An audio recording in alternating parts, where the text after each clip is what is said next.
Oscar Olivo, coordinatore regionale di Patria Furlane. Tutti vanno in ferie, però voi lavorate.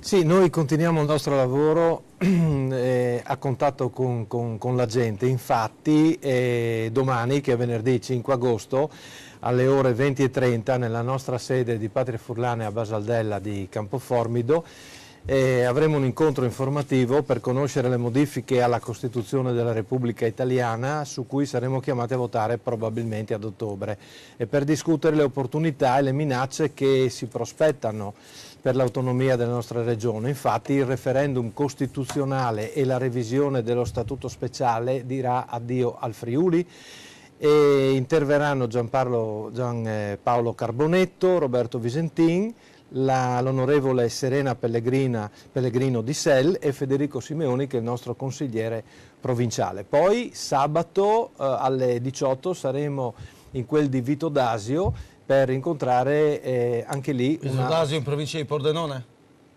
Vito d'Asio nel Friuli, esatto, in provincia di Pordenone. Vicino a Folgari.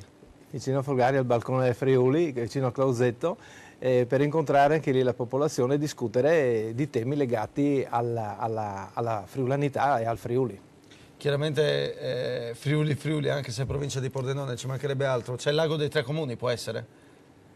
Lì vicino? Lì vicino, sì, non è proprio attaccato. Non ma è attaccatissimo, però lì, infatti dopo ci sarà una notizia legata al lago dei Tre Comuni. E mi scusi, ma secondo lei, Olivo, visto che si parla tanto anche di stranieri, di migranti, eccetera, i clandestini andranno in vacanza?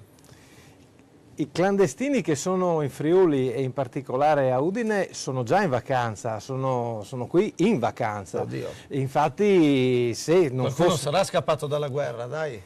Se fosse così io sarei ben lieto di ospitarlo non solo in Friuli ma anche a casa mia, perché sarei sicuro che quando la guerra nel suo paese sarà finita, questo tornerà a casa come tutti quelli che sono attaccati. Anche quelli del Bangladesh terra. Che sono scappati dalla guerra civile in Libia, accoglierebbe?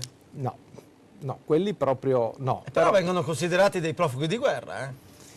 Sì, se fossimo noi di Patria Furlane a poter dire la nostra in modo incisivo, tratteremo la cosa in modo sicuramente diverso. Per prima cosa a questi ragazzi io darei una tuta di lavoro, una scopa in mano, una pala, perché se loro sono scappati dalla guerra, ammettiamo, quindi qui gli diamo da mangiare, gli diamo da bere, gli diamo un tetto sopra la testa e quindi gli stiamo salvando la vita. Non per spezzare una lancia a favore del Veneto, però a San Nona di Piave e ad Annone Veneto i profughi ogni giorno si mettono a lavorare, perché comunque sono stati raggiunti degli accordi anche con le amministrazioni locali e anche con le parrocchie. Perché non avviene qui, ad esempio? Bisognerebbe chiedere questa è esatto quello che dice.